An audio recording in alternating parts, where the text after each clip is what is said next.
Bismillahirrahmanirrahim. Assalamualaikum warahmatullahi wabarakatuh. Alhamdulillahi ala ihsani wa syukru lahu ala taufiqihi wa amtinani. Asyhadu an la ilaha illallah wahdahu la syarika lahu ta'ziman li sya'ni wa asyhadu anna Muhammadan abduhu wa rasuluhu da'ila ridwani. Allahumma salli alaihi wa ala alihi wa ashabihi wa ikhwani.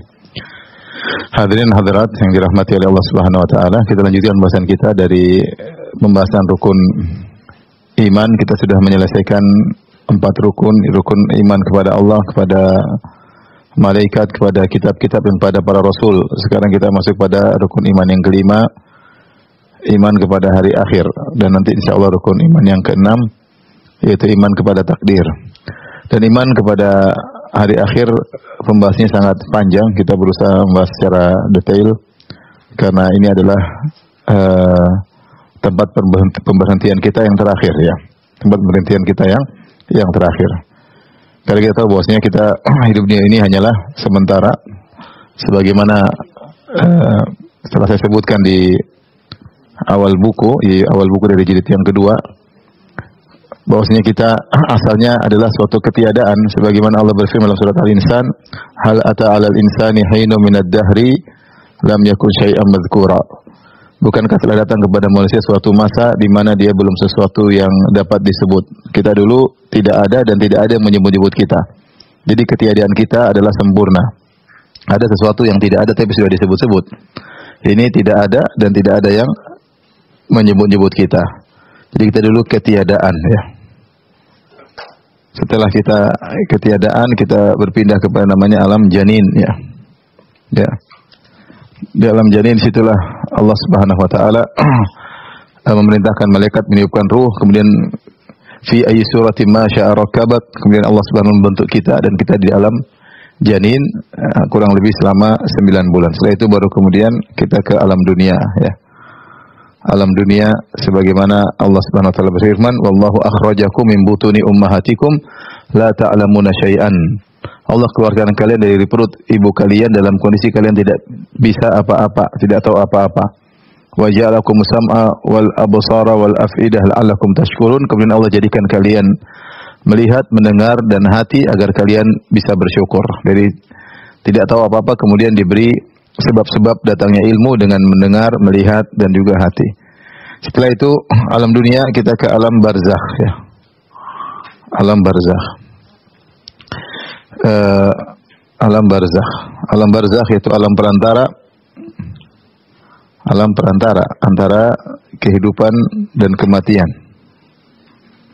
antara alam dunia dan alam akhirat.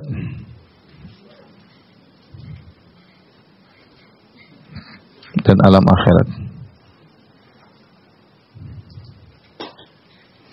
Setelah alam barzakh baru kemudian hari kebangkitan atau hari akhir. Hari kebangkitan.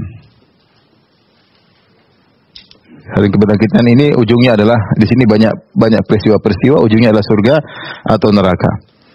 Nah, di sini saya ajak kita merenungkan tentang hakikat diri kita. Kita dari ketiadaan kemudian janin, kita sudah melewati janin adalah kurang lebih 9 bulan, ya.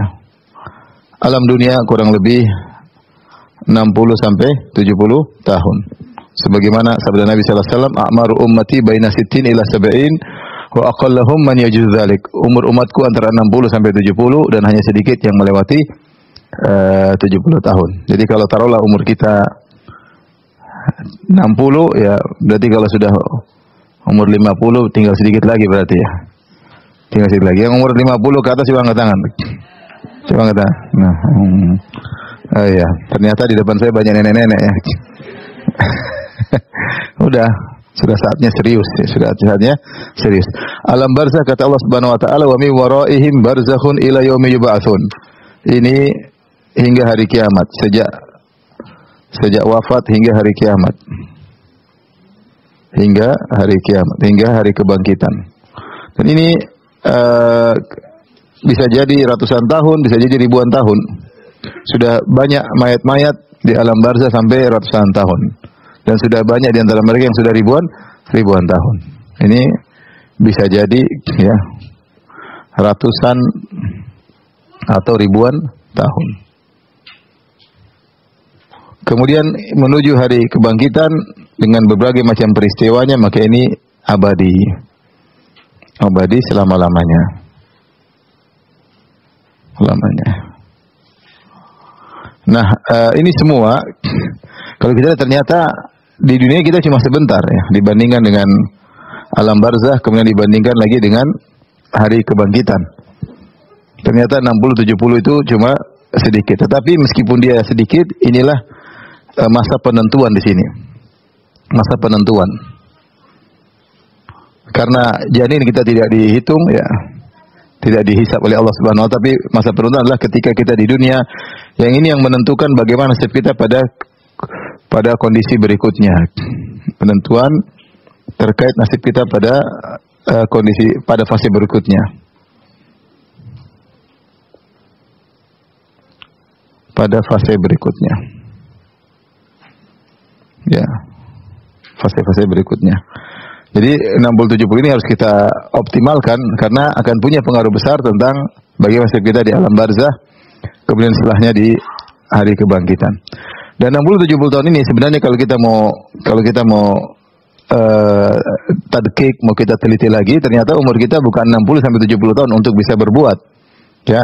60-70 tahun ternyata ya. Taruhlah umur kita 70 tahun. Ternyata ini dalam tanda kutip karena harus dikurangi masa kecil. Berapa masa kecil? Hah? Berapa tahun? 10. Ada yang masih kecil 20 tahun ada. Tapi masih kecil kurang lebih sampai kita balik 15 apa? Tahun. Kurangi. Belum dikurangi lagi masa tidur. Nah, ini juga berbeda-beda ini. Tergantung bos atau pekerja. Masa tidur juga, taruhlah masa tidur kita sepertiga tahun. Kalau sepertiga tahunnya sudah cukup banyak. Artinya satu hari kita tidur 8 jam. 8 jam itu sepertiga 24 jam. Kalau kita sudah kurang 70 kurang 15 sudah berapa? Hah? 55 sepertiganya berapa? 55. Jangan 60 lah biar hitungannya enak. Ya. Masa tidur sepertiga umur berapa? 55 sepertiganya berapa? 18. Taruh 18 tahun. Ya. Terus kurangi apa lagi? Kurangi main-main, jalan-jalan sana sini ya. Ke Eropa. Ke Eropa terus kemana? Ke Bali, ke Tegal, ke Makassar.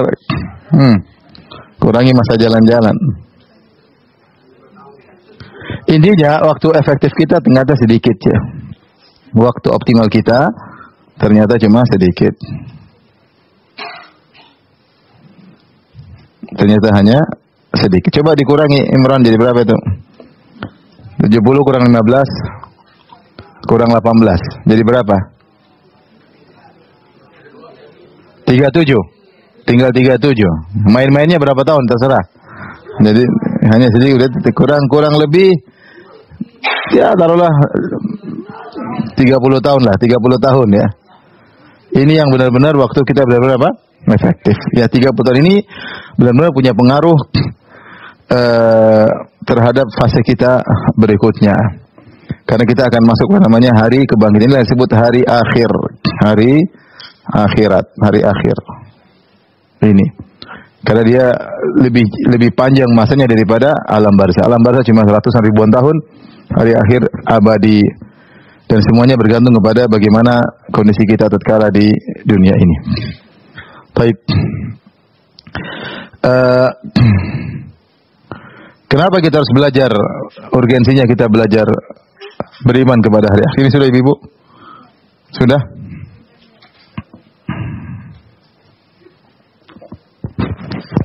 Jadi yang rambutnya udah beruban serius ya. Kata Ibnu Jauzi rahimahullah, kalau sudah 40 ke atas maka waktunya serius ya.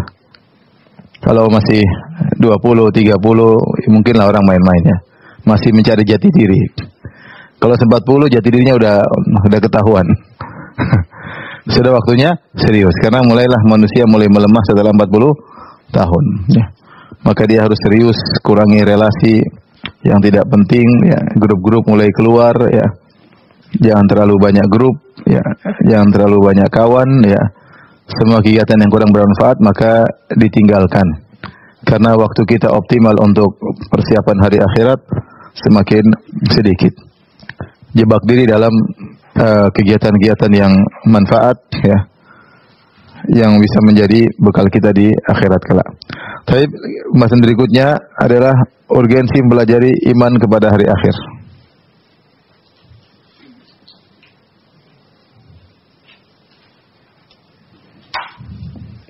Mempelajari iman kepada hari akhir.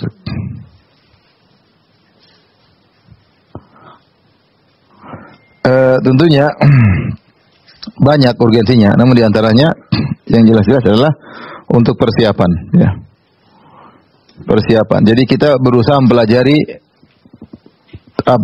proses-proses yang akan terjadi pada sejak hari kebangkitan atau sejak kita meninggal dunia, menghadapi, ya, peristiwa-peristiwa setelah kita meninggal.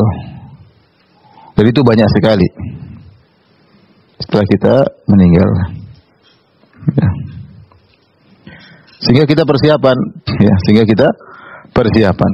Setelah kita meninggal ada namanya kita dikubur, nanti ada himpitan kubur, ada pertanyaan, ada fitnah kubur, ada azab atau nikmat kubur. Hari kebangkitan banyak peristiwa-peristiwa, mulai dari menunggu di padang mahsyar di bawah terik matahari, kemudian disidang oleh Allah, kemudian dihisab, kemudian di mizan, ada zulmah, kemudian lewat sirat qantarah, kemudian surga atau neraka. Artinya ketika kita mengetahui proses-proses tersebut, peristiwa-peristiwa satu demi satu, kita akan persiapan. Karena kita semua akan melewati fase-fase tersebut. Jadi saya bilang yang paling inti daripada kita belajar iman kepada hari akhirat, kita tahu persis apa yang kita hadapi. Kalau tahu persis, dia akan persiapan. Tapi kalau dia tidak tahu, dia asal menjalankan kehidupan ini tanpa persiapan, maka itu sangat berbahaya. Kemudian antaranya, kenapa kita perlu belajar? Ya, karena dunia begitu mudah melalaikan. Dunia begitu mudah membuat kita lalai.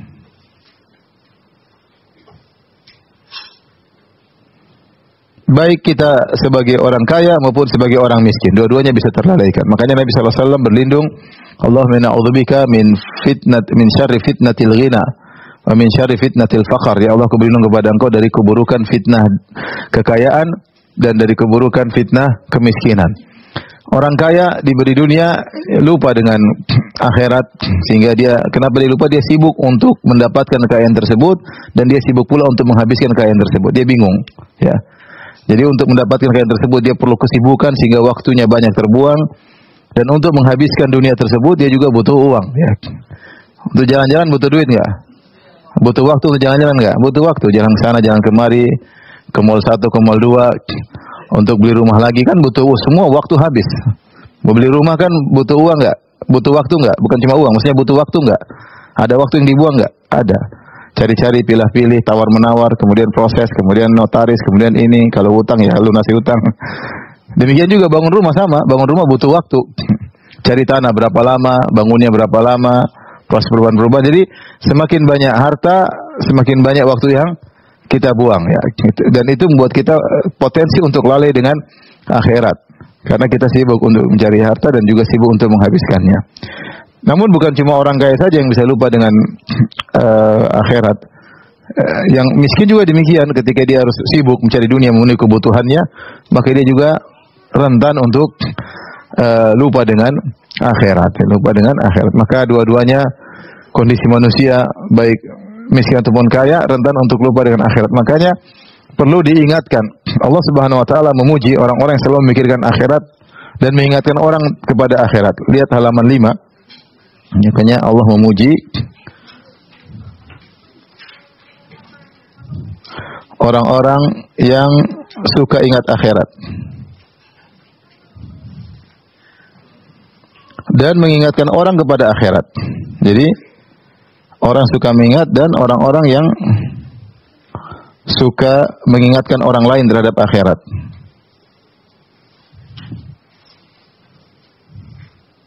tentang akhirat. Allah berfirman ketika Allah memuji sebagian para nabi, kata Allah Subhanahu wa taala dalam surat As-Sad, dalam surat Sad ayat 45-47, "Wadhkur ibadana," kata Allah dalam surat Sad, "Wadhkur ibadana Ibrahim wa Ishaq wa Yaqub ulil aidi wal absar." Dan ingatlah atau ingat ceritakan tentang hamba-hamba kami yaitu Ibrahim, Ishaq dan Yaqub ulil aidi wal absar, yang mereka memiliki ilmu dan memiliki kekuatan yang kuat, ya. Inna akhlasnahum bi khalisatin dzikrad dar. Kami, kata Allah, kami mensucikan mereka atau kami mengkhususkan mereka dengan suatu perangai yang baik, yaitu dzikrad dar, mengingat hari akhirat. Zikra di sini bisa artinya dari zikr, artinya mengingat hari akhirat, atau bisa maknanya dari tazkir, mengingatkan orang terhadap apa? Akhirat. Dan para anbiya mereka memiliki dua sifat, mereka suka ingat akhirat dan mereka juga suka mengingatkan orang tentang apa? Hari akhirat. Maka ini orang-orang yang dipuji oleh Allah Subhanahu wa taala. Makanya dalam hadis ketika Nabi SAW ditanya, "Ayun nasi aqyas?" Siapa orang yang paling pintar, yang paling cerdas? Maka Nabi SAW mengatakan, "Aktsaruhum lil mauti dzikran wa ahsanuhum lima ba'dal mauti isti'dadan."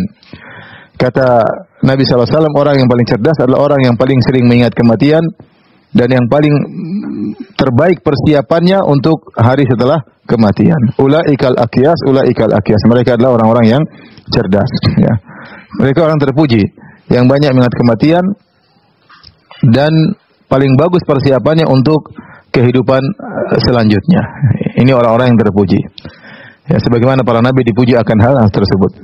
Rasulullah SAW juga bersabda, "Al-kais mandana nafsahu, ya, wa alima lima ba'dal maut." Orang yang cerdas adalah orang yang menundukkan hawa nafsunya dan dia persiapan untuk hari setelah kematiannya.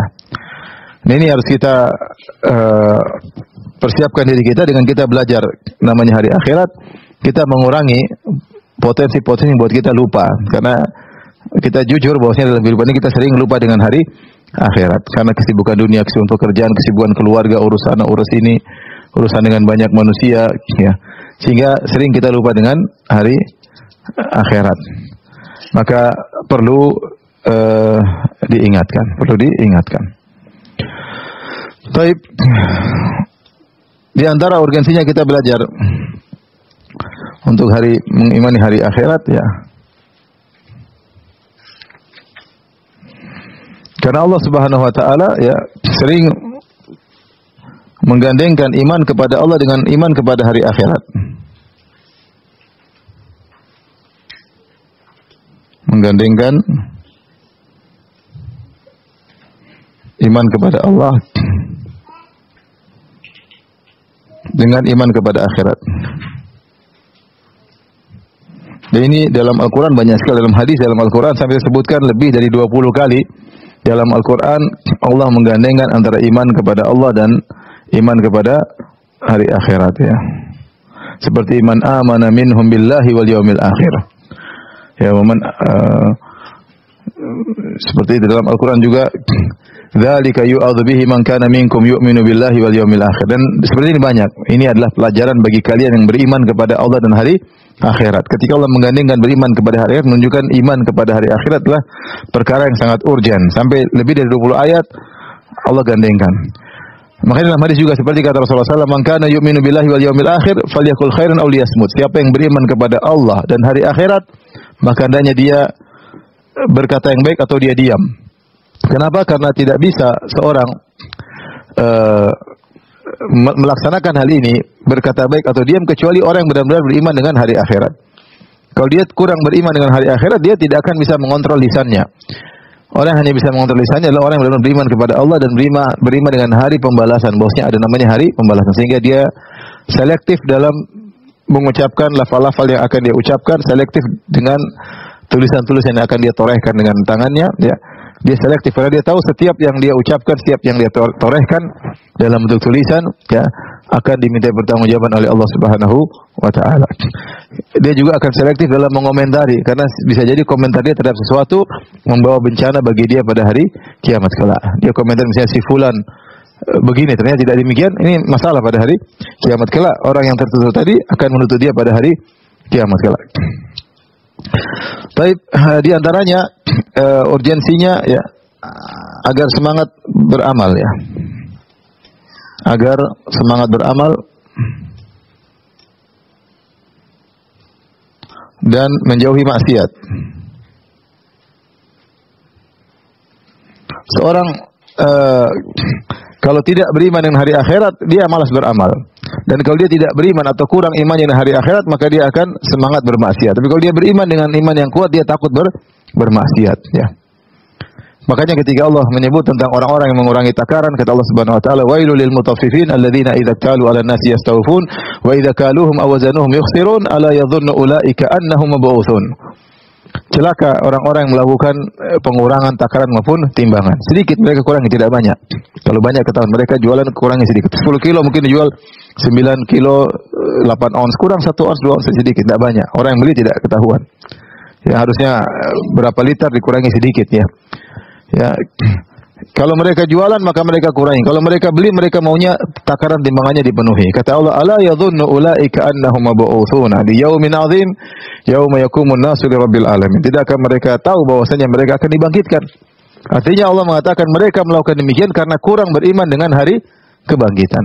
Harusnya kalau mereka beriman dengan hari kebangkitan, mereka akan diberdirikan oleh Allah, akan disidang oleh Allah, akan dihisab oleh Allah. Harusnya mereka tidak melakukan demikian. Namun kenapa seorang nekat bermaksiat, menzalimi orang, mengambil harta orang? Ya karena iman terhadap hari akhirat kurang. Maka inilah kita belajar agar kita ngerem diri kita. Ketika bermaksiat kita ngerem diri kita. Ketika melihat hal yang haram kita rem diri kita. Mengucapkan perkata yang haram kita rem diri kita. Mendengar yang haram kita rem diri kita. Dan kalau kita malas beribadah, kita pacu. Kita ingat ini hari akhirat. Kesempatan saya untuk beramal cuma sebentar. Kapan lagi? Tunda nggak ada faedahnya. Tunda kita sudah ketinggalan oleh banyak orang yang lebih banyak beramal soleh daripada kita. Sehingga kita tidak menunda amal ibadah. Karena kita tahu kita berpacu dengan kematian. Siapa yang duluan kita atau kematian dahulu menjemput kita. Oleh karenanya seorang ketika ingat tentang hari akhirat dia pasti semangat. Makanya disebut oleh para ulama, siapa yang banyak mengingat akhirat maka dia akan dianugerahi dengan 3 perkara. Lihat halaman 11 ya. Siapa yang sering ingat akhirat dia akan dianugerahi dengan 3 perkara. Yang pertama sering bertobat, yang kedua semangat beribadah, dan yang ketiga qanaah. Pertama sering bertobat, yang kedua semangat beribadah, dan qanaah. Ini pasti, ini ciri orang yang selalu ingat akhirat. Dia sering bertobat karena dia tahu kapan-kapan dia bisa dipanggil oleh Allah. Kalau dia tidak sempat bertobat, musibah bagi dia di hari kebangkitan kelak. Kemudian dia semangat beribadah. Kenapa? Dia tahu bahwasanya kesempatan dia untuk beramal soleh tidak panjang, maka dia semangat untuk beribadah karena dia bakalan mati tiba-tiba. Dan yang ketiga dia akan qanaah karena dia tahu bahwasanya dunia ini hanyalah sementara. Nah, kalau dalam diri kita memiliki sifat kebalikan daripada ini, berarti kita lagi masalah besar. Ya, pertama jarang bertobat, jarang beristighfar, jarang bertobat. Kemudian kita malas beribadah, ya berarti keyakinan kita terhadap hari akhirat ini bermasalah. Yang ketiga tidak qanaah, selalu pingin yang baru, tidak pernah qanaah, tidak pernah puas dengan apa yang dimiliki. Berarti dia masih cinta dunia berlebihan, ya. Masing-masing bisa mengoreksi diri sendiri, mengaca diri sendiri. Kalau seandainya dia semangat beramal soleh, kemudian sering bertobat dan qanaah, mudah-mudahan termasuk dari orang yang selalu ingat dengan akhirat, ya. Yang terakhir mungkin yang saya sampaikan di sini adalah perlu kita belajar tentang iman kepada hari akhirat karena banyak penyimpangan. Banyak penyimpangan terkait hal ini, terkait rukun iman ini. Di antaranya seperti misalnya orang-orang ateis yang mengingkari atau orang-orang yang mengingkari hari kebangkitan, seperti kaum musyrikin. Orang-orang yang mengingkari hari kebangkitan. Hari kebangkitan karena tidak logis kata mereka, karena tidak logis. Seperti kaum musyrikin Arab.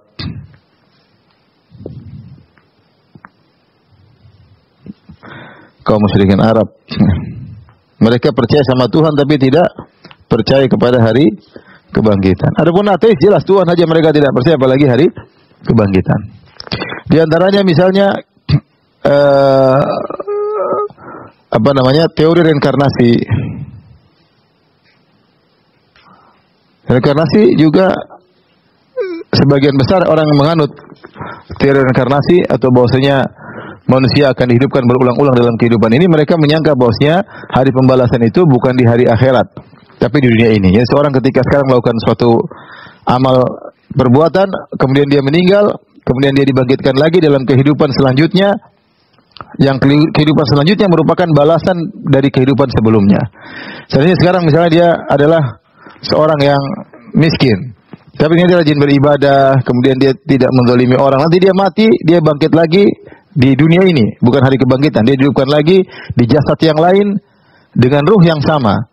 Jadi dia meninggalkan jasad yang awal, kemudian dilahirkan lagi dalam jasad berikutnya, tapi lebih indah. Mungkin pada kehidupan berikutnya, pada proses kehidupan yang kedua, mungkin dia jadi pejabat atau dia jadi orang kaya, ya. Karena dia telah berjuang pada kehidupan yang pertama. Sebaliknya kalau dia di kehidupan sebelumnya dia nakal, dia jahat, mungkin dia seorang pejabat tapi dia nakal, jahat, zalim.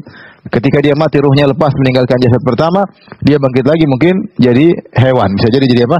Hewan, jadi kambing yang akan disembelih bisa jadi.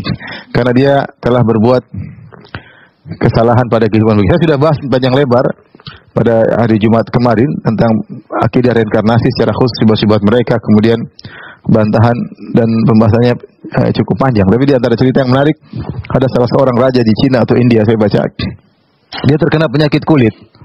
Kemudian dia bercermin, dia lihat wajahnya buruk sekali. Sementara dia merasa bahwasanya ruh dia ini ruh yang tinggi, maka dia merasa tidak pantas untuk ruh yang mulia ini tinggal di jasad yang rusak ini. Maka dia suruh anaknya untuk bunuh dia. Dibunuh supaya dia berpindah pada jasad yang baik, jasad berikutnya. Dia tidak kuat melihat jasadnya yang penuh dengan cacat karena penyakit yang dia alami. Akhirnya anaknya bunuh dia. Ya, sudah, nanti bangkit lagi hari kiamat. Bangkit lagi hari kiamat. Di antara juga yang saya dengar cerita, di antara yang menarik ini kisah nyata ya, kisah nyata di zaman kita ini. Ada seorang merasa dirinya adalah keturunan raja tertentu. Dia keturunan raja, maka dia pelajari raja tersebut. Dia merasa dia keturunan raja zaman sekian, mungkin berapa ratus tahun lalu. Maka dia pelajari tentang kehidupan raja tersebut, karena dia merasa dia titisan raja tersebut. Dia dapat ternyata raja tersebut istrinya banyak. Maka dia semangat untuk punya istri banyak. Karena dia titisan raja apa? Raja mau poligami cari alasan banyak. Tapi intinya pengaruh karena dia merasa dia titisan sehingga dia ingin mencerminkan kehidupan masa lalunya dalam kehidupan sekarang. Ini kekufuran. Meyakini reinkarnasi adalah kekufuran. Karena dalam Islam namanya orang sudah meninggal tidak ada ruh bergentayangan, tidak ada pindah ke jasad lain. Meninggal langsung masuk dalam alam barzah, tidak dibangkitkan lagi kecuali hari kiamat. Dan bantahan yang paling mudah, tidak seorang pun yang ingat tentang masa lalunya. Tidak ada. Namanya teori pembalasan itu, harusnya seorang tahu dia dibalas karena perbuatan masa lalunya. Kenapa orang dipenjara? Karena kamu karena begini maka penjara. Maka penjara tersebut menjadi hukuman bagi dia. Karena kamu sekarang dipotong tangannya karena kamu mencuri. Tapi kalau dipotong tangan dia tidak tahu apa masalahnya, kenapa dipotong tangan? Ya, dia tidak merasa ada teori apa pembalasan. Ya, jadi orang yang dibalas dia harus tahu kesalahan dia, kemudian dia dihukum sehingga dia tahu ini adalah balasan dari perbuatannya. Sebagaimana nanti kalau teori dalam Islam hari kebangkitan diingatkan semua, ya yauma yatadzakkarul insanu ma sa'a. Manusia akan ingat semua yang pernah dia lakukan sehingga ketika dia balas dia ngerti. Yauma tajidu kullu nafsin ma 'amilat min khairin muhdhara. Ya. Setiap jiwa akan melihat apa yang kebaikan yang dia lakukan akan hadir di hadapannya, ya. Ya, dan keburukan yang dia lakukan semuanya akan hadir di depannya dan ada catatan semuanya. Sehingga ketika dia ingat masa lalunya dia dihukum, maka sempurnalah teori pembalasan, hari pembalasan. Tapi kalau dibalas sekarang tidak ingat masa lalunya, apa faedahnya? Menurut teori tersebut, saya Firanda, bisa jadi saya ini bukan kehidupan yang, bisa jadi saya sudah kehidupan yang 100 sekarang. Bisa jadi karena saya mati, bangun lagi, mati, bangun. Kita tahu dunia sudah berapa ribu tahun. Ya, ribu tahun. Ya, kalau berarti saya taruhlah setiap hidup saya umur saya 60 tahun. Berarti kan sudah berapa proses ya? Mungkin sudah puluhan kali. Saya mungkin sudah yang kesekian kalinya. Dan saya tidak pernah ingat satu fase pun dari kehidupan sebelumnya. Saya tidak pernah ingat saya dulu jadi apa, enggak pernah. Terus apa faedahnya? Apa faedahnya teori pembalasan tersebut, sementara kita nggak pernah ingat masa lalu kita. Ya. Ada kawan dari India dulu sekelas sama saya di Madinah. Dia cerita dia pernah ngobrol sama kawannya di India juga yang punya pemahaman reinkarnasi. Dia sedang bertamu dengan temannya, tiba-tiba ada kambing masuk di rumahnya. Terus temannya itu yang punya keyakinan reinkarnasi bilang, oh ini jangan-jangan om saya kemarin meninggal. Datang sekarang. Jadi ya begitu, reinkarnasi begitu. Aneh-aneh. Dan itu kekufuran dalam Islam ya. Jadi contoh yang salah teori reinkarnasi. Di antara juga pemahaman yang keliru misalnya seperti teori Ibnu Sina. Ibnu Sina bahwasanya yang dibangkit cuma ruh.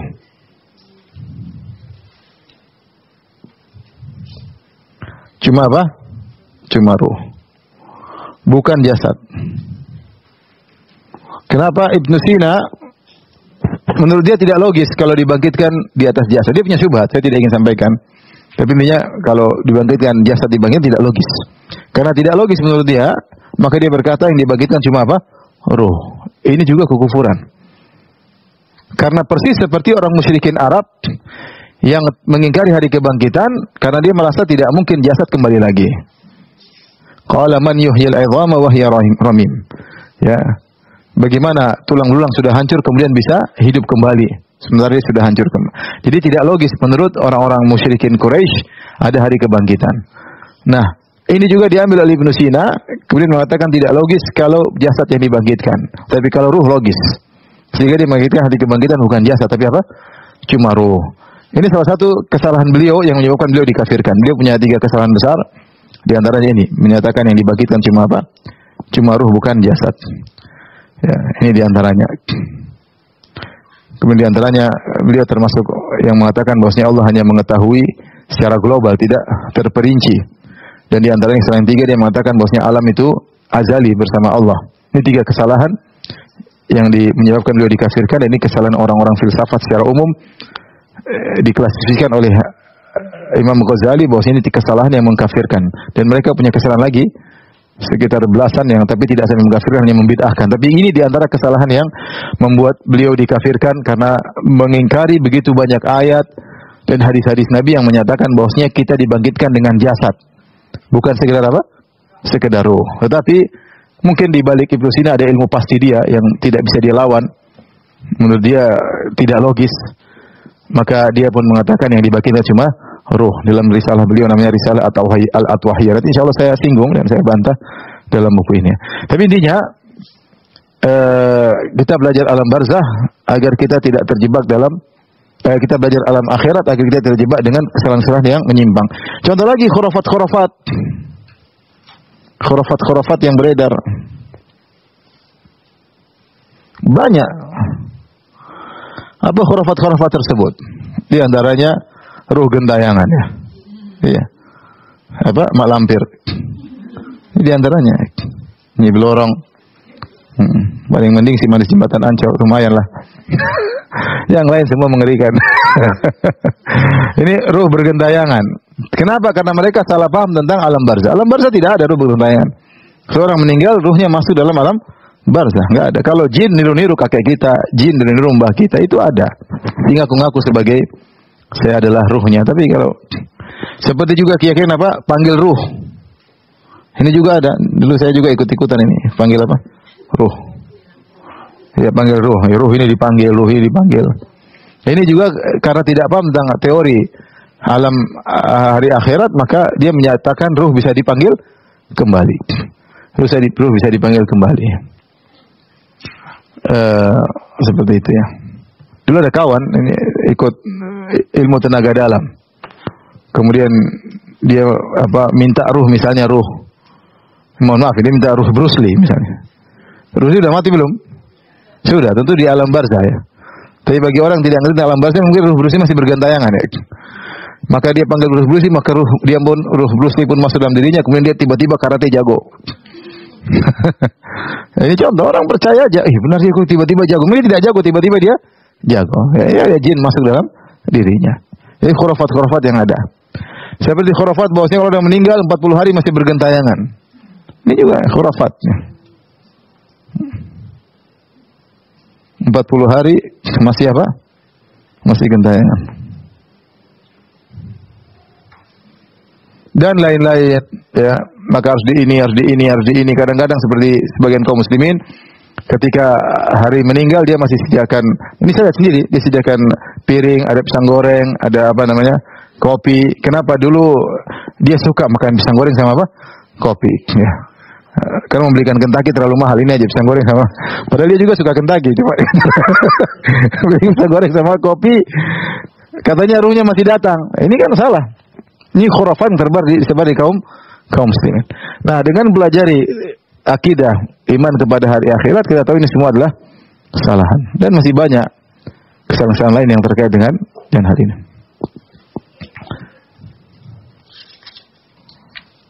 Baik, sudah Ibu?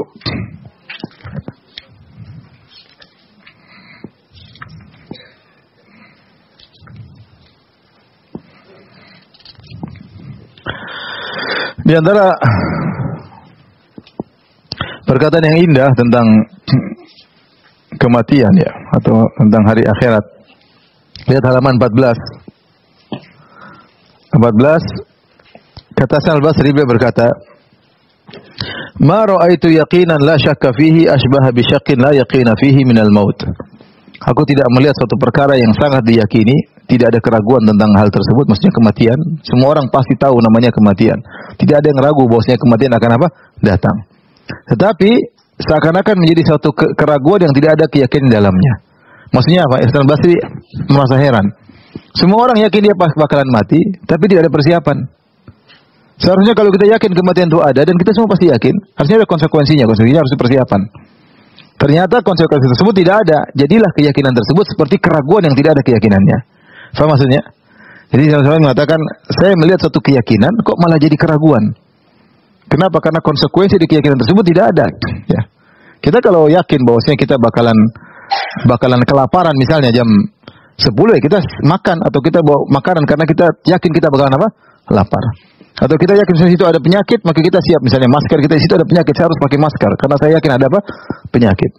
Nah, kalau kita yakin kita bakalan mati dan akan dibangkitkan minta pertanggungjawaban, harusnya kita persiapan. Harusnya. Tapi konsekuensi tersebut tidak ada. Sehingga Hasan al-Basri mengatakan, jadilah keyakinan tersebut seperti suatu keraguan. Karena konsekuensinya enggak ada. Demikian juga Umar bin Abdul Aziz rahimahullah pernah berkhutbah. Dia mengatakan, ayuhan nas, innallaha ta'ala khalaqa khalqahu thumma arqadahum.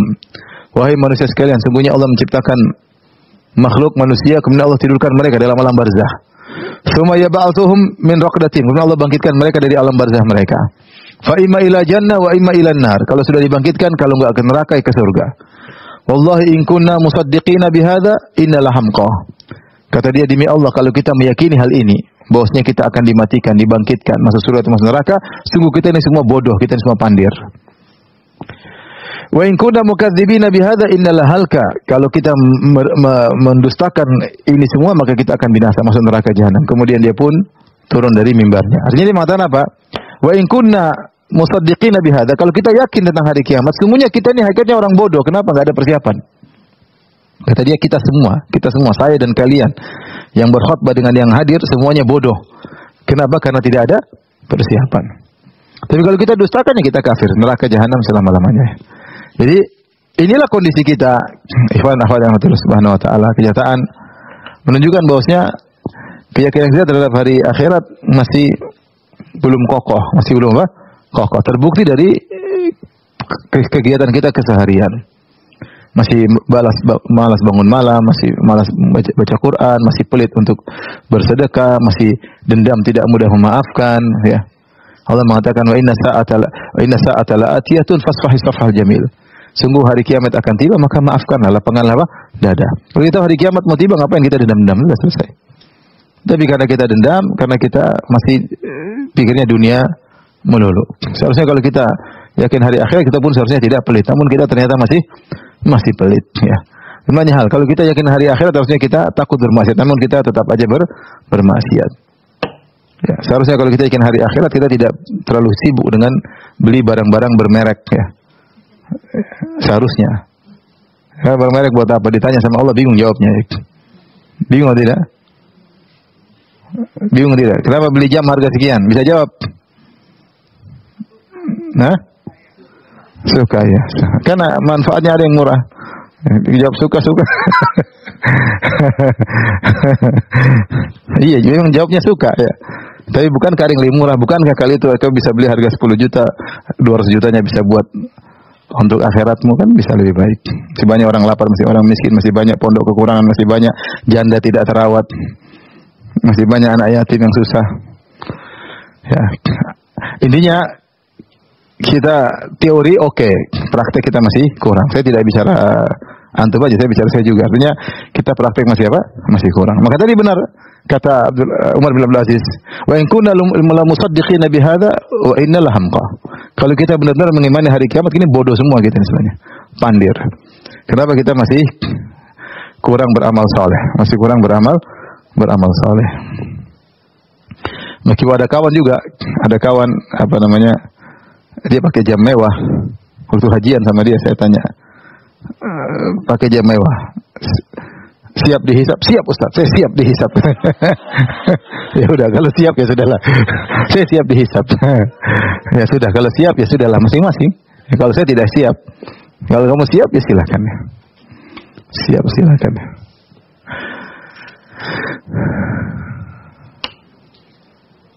Baik, kita lanjutkan. Ini sudah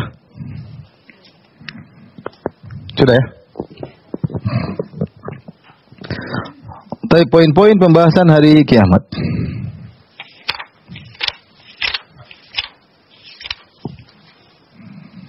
Poin-poin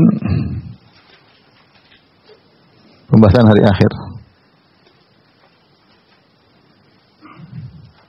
Jadi agar kita ada global ya. Poin-poin global ya.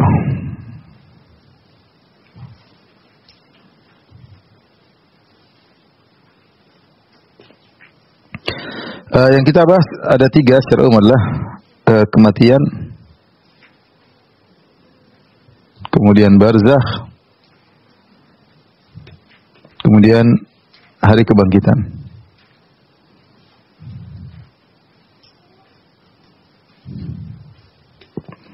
Adapun kematian yang akan kita bahas ada 3 hal. Yang pertama adalah sakratul maut ya. Sakratul maut adalah kondisi payah yang dihadapi seorang ketika akan meninggal dunia, namanya sakratul maut. Yang kedua namanya ihtidhar, al-ihtidhar. Ihtidhar itu proses pencabutan nyawa. Proses pencabutan nyawa dari jasad. Yang ketiga kematian. Kematian itu nyawa sudah terpisah dari jasad. Nyawa atau ruh telah terpisah dari jasad.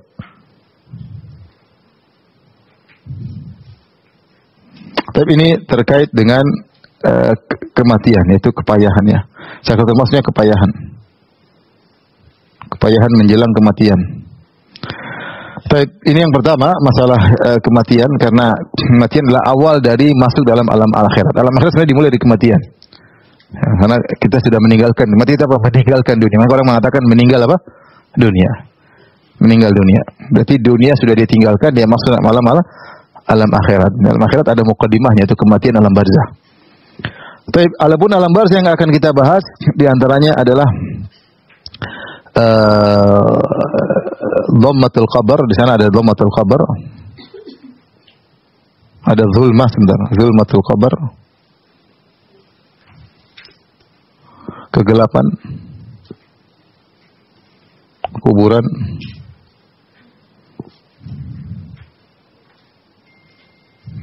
zulmatul qabr. Kemudian ada namanya himpitan kubur. Disebut dhaqtah atau dhammah. Dhaqtah atau dhammatul qabr. Dhammatul qabr, himpitan kubur. Dan kubur. Yang ketiga, yang berikutnya adalah fitnatul qabr. Fitnah kubur. Fitnah kubur itu maksudnya pertanyaan malaikat mungkar dan nakir. Fitnah artinya ujian. Fitnatul qabr. Maksudnya adalah pertanyaan malaikat mungkar nakir.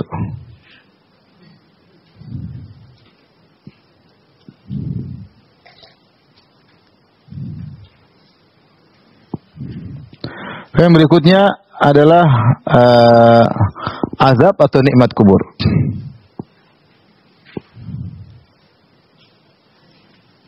Azab atau nikmat kubur. Azab atau nikmat kubur. Inilah poin-poin, ada 4 ya. 1, 2, 3. 1, 2, 3, 4. Ini yang kita bahas tentang alam barzah. Adapun hari kebangkitan, maka banyak hal yang dibahas, proses-prosesnya, diantaranya mulai dari tiup sangkakala ya, tiupan sangkakala.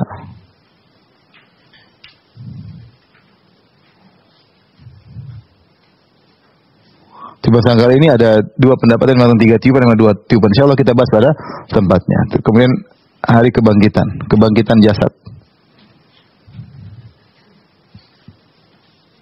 Kebangkitan jasad. Manusia bagaimana dibangkitkan, prosesnya dibangkitkan, ini dibahas pada hari kebangkitan. Kemudian setelah itu dikumpulkan di padang mahsyar ya, matahari didekatkan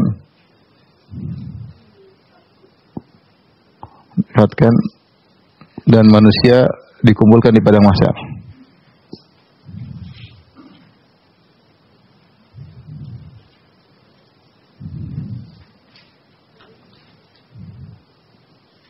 Dikumpulkan semua dengan telanjang dan seterusnya ya.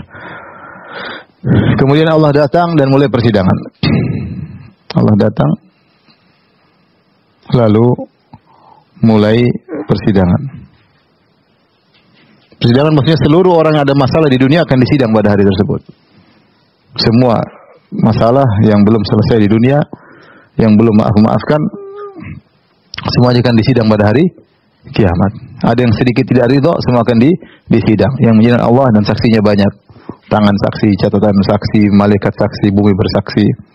Ya, ini semua akan disidang oleh Allah Subhanahu wa taala. Setelah itu hisab. Semua akan dihisab masing-masing apa yang dia lakukan. Ya, diaudit, kalau bahasa kita apa? Diaudit. Diaudit, makanya cuma kenapa kau melakukan? Nikmat, bukankah kau dapat nikmat ini? Kenapa kau melakukannya? Dari mana kau dapatkan? Kemana kau habiskan? Semua akan diaudit. Setelah hisab, kemudian mizan. Ditimbang. Ditimbang amal soleh, amal perbuatan. Setelah ditimbang, kemudian namanya zulmah, kegelapan. Zulmah. Tiba-tiba bumi atau padang hari kebangkitan dibuat gelap, kegelapan. Kemudian sirat, ya, jembatan di atas neraka. Setelah sirat,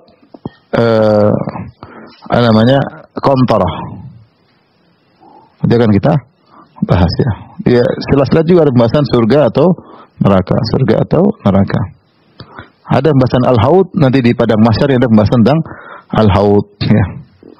Di padang mahsyar yang tadi pembahasan tentang al-haud, telaga Nabi.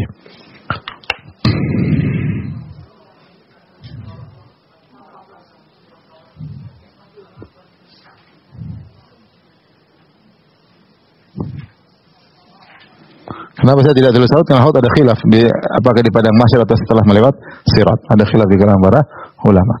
Ini sederhananya tentang poin-poin yang kita bahas tentang hari akhirat.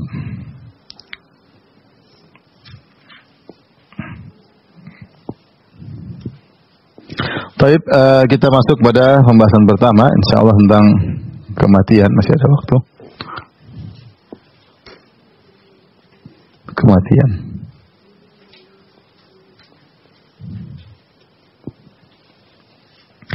Telah kita singgung tadi bahwasanya hidup manusia hanyalah 60 sampai 70 tahun. Secara umum ada yang lebih dari 70, tidak banyak, tapi ada umat Muhammad antara 60 ila 70. Wa aqallahum man yajizu dzalik. Umur Muhammad 60 sampai 70 dan sedikit yang melebihi 70. Ya. Setelah itu kita masuk alam barzakh. Alam barzakh entah berapa ratus tahun atau ribuan tahun. Hari kebangkitan saja kata Allah fi yaumin kana miqdaruhu 50 alf sanah. 50.000 tahun dari proses bangkitan yang tadi kita sebutkan ini. Ini hari kebangkitan ini prosesnya sebelum surga dan neraka ini kurang lebih 50.000 apa? Tahun. Ya. 50.000 tahun. Fi yaumin kana miqdaruhu 50 alf sanah. Dan kita tahu bahwasanya kehidupan kita hanyalah sebentar dan sangat sedikit. Setelah itu kita masuk pada namanya kematian. Namun di antara rahmat Allah Subhanahu wa taala, Allah memberikan tanda-tanda tentang adanya kematian. Ya, Allah mengatakan di antaranya awalam nu'ammirkum ma yatadzakkaru fihi man tadzakkara wa ja'akumun nadhir. Dikatakan kepada mereka orang-orang musyrikin yang masuk neraka, bukankah kami telah memanjangkan umurmu dalam masa yang cukup untuk berfikir bagi orang-orang yang mau berfikir? Dan bukanlah telah datang kepada kalian pemberi peringatan ketika di dunia? Kalian telah diperingatkan bahwasanya akan ada kematian. Peringatan itu banyak, ya. Di antaranya para rasul yang menyampaikan akan ada namanya kematian hari akhirat. Di antaranya visi kita, karena sebagian salaf menafsirkan waja'akumun nadhir maksudnya adalah uban. Ketika seorang sudah beruban, menunjukkan telah datang peringatan. Ya, orang beruban sudah sebentar lagi kita akan dipanggil oleh Allah Subhanahu wa taala. Makanya ibu-ibu yang sudah beruban sudah datang peringatan, ya. Tetap perhatikan penampilan, tapi penampilan hati harus lebih diutamakan. Ya. Karena penampilan hati bisa semakin indah, penampilan fisik semakin buruk. Mau kalau sudah 50, sudah 60, keriput tidak akan bisa dihilangkan. Ya. Mulai lemah, mulai mau masuk ke salon, mau pakai spidol, tetap aja tidak akan seperti ketika berumur 25, enggak akan sama. Ya, suami pun tahu akan hal tersebut, cuma dia diam-diam aja. tidak akan sama. Cuma kasih sayang sudah terbentuk sejak lama, tapi kecantikan pasti luntur. Tapi kecantikan hati bisa semakin bertambah. Semakin bertambah, semakin berumur semakin apa? Bertambah. Maka jangan sampai terlalu perhatian sama fisik, kemudian hati tidak diperhatikan. Semuanya harus diperhatikan ya, tapi hati harus sangat diperhatikan. Karena umur kita ada batasannya. Dan telah datang peringatan. Seandainya tidak datang peringatan, mungkin kita lupa diri. Kalau kita selalu sehat, selalu rambutnya hitam terus, kita lupa diri. Tapi Allah kasih kita peringatan. Mulailah kita rambut mulai putih. Kita mulai tidak kuat seperti dulu lagi. Ya. Pandangan kita tidak tajam seperti dulu. Pandangan kita mulai melemah. Sudah 40 tahun ke atas mulai banyak ketahuan penyakit-penyakit. Saya kemarin ketemu teman saya dokter, tanya, Ustaz Firanda gimana kolesterol? Oh, teman dekat saya. Teman dekat saya dalam diri saya ada kolesterol, mau diapain? Iya, yang dulu sebelum 40 tahun, ya, kalau kita keluar kemana-mana kita nggak bawa obat. Setelah 40 tahun ke atas pasti obat kita persiapan. Tapi 50 tahun ke atas ya. Ini saya bicara kebanyakan orang ya. Saya persiapan obat ini. Kenapa? Karena memang tubuh kita semakin apa? Melemah. Di antara hikmahnya agar kita tidak lupa diri. Agar kita tidak lupa diri. Sudah boleh makan, mulai milah-milih, nggak boleh makan sembarangan. Untuk kita sudah mau mati. Ini kita sudah mau mati. Maka sudah datang peringatan, jangan sampai kita lalaikan peringatan tersebut. Jangan sampai kita lalaikan peringatan tersebut. Dan subhanallah, kita mau lari dari kematian bukan mengejar ya. Tapi bahkan dia dari depan. Kita mau lari, dia bukan dari belakang, dari depan. Kata Allah Subhanahu wa taala, "Qul innal mauta alladzi tafirruna minhu fa innahu mulaqikum." Sungguhnya kematian yang kalian lari darinya, dia datang dari depan. Dalam ayat yang Allah sebutkan dari belakang, "Aina ma takunu yudrikumul maut." Dimanapun kalian berada, kematian akan apa? menyusul kalian. Tapi dalam ayat lain, mulaqikum dari depan. Liqat dari depan. Jadi kita nggak bisa kabur. Wa in kuntum fi burujin musyayyadah, meskipun kalian berada di benteng yang kokoh. Kalau waktunya mati, dimanapun dia tidak akan bisa selamat. Mau dia presiden, mau dia pejabat, mau dia panglima bintang, jenderal bintang 7, wah semua. Tidak akan kamu. Seorang bodyguard menjaga tuannya. Dia mati duluan sebelum apa? Tuannya. Jangankan dia menjaga tuannya, dia saja tidak bisa menjaga dirinya sendiri. Tidak bisa. Tidak bisa ya. Saya dengar kisah ada seorang kaya raya. Orang kaya raya. Jadi dia waktu COVID, rumah dia kayak satu daerah lah. Terus di rumah dia itu ada helipad. Ketika dia mulai terkena sakit tersebut, maka dia panggil seorang tokoh dokter, saya tahu namanya, saya tidak ingin sebutkan. Terkenal datang untuk merawat dia khusus. Dan sudah disiapkan apa? Helikopter. Kalau ada apa-apa dia harus pergi dari tempatnya untuk segera berobat. Akhirnya kondisi semakin berat, dokter ahli tersebut tidak mampu. Ini naik pesawat, naik apa? Helikopternya di atas meninggal. Nggak bisa. Kalau waktunya mati. Ini cerita tentang COVID aja. Ada satu lagi teman di sini juga cerita, kawan juga cerita, di daerah sini tinggalnya. Dia selama COVID dia menghindar, tidak pernah keluar rumah sama sekali, nggak pernah keluar. Maka COVID serangan pertama dia selamat, karena dia tidak pernah interaksi sama seorang pun. Di dalam rumah tidak mau keluar. Virus tidak sampai ke tempat dia. Serangan kedua Delta dia selamat juga. Ketika Omikron, ya, yang cerita langsung temannya nih. Ketika Omikron dia lagi renovasi rumah. Nah, dia keluar dari rumah justru meninggal ya. Yang meninggal mungkin kenal orangnya. Keluar dari rumah kena di hotel, tinggal di hotel kena meninggal.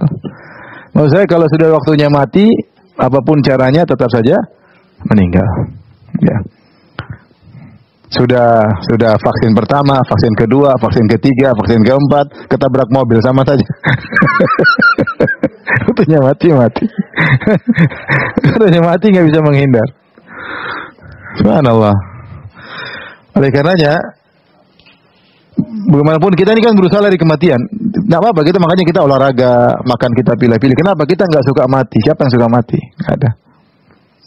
Ya, kematian itu sesuatu yang tidak mengenakan. Meskipun mungkin seorang rindu bertemu dengan Allah, ya, tapi namanya kematian kita tidak suka. Ya, kalau ingin mati dalam kondisi yang bertakwa kepada Allah. Makanya kita olahraga, makanya kita pilih-pilih makan. Tapi kalau waktu tiba datang kematian, maka seorang akan meninggal dunia. Ya. Subhanakallah bihamdika asyhadu an la ilaha illa anta astaghfiruka wa atubu ilaik. Assalamualaikum warahmatullahi wabarakatuh.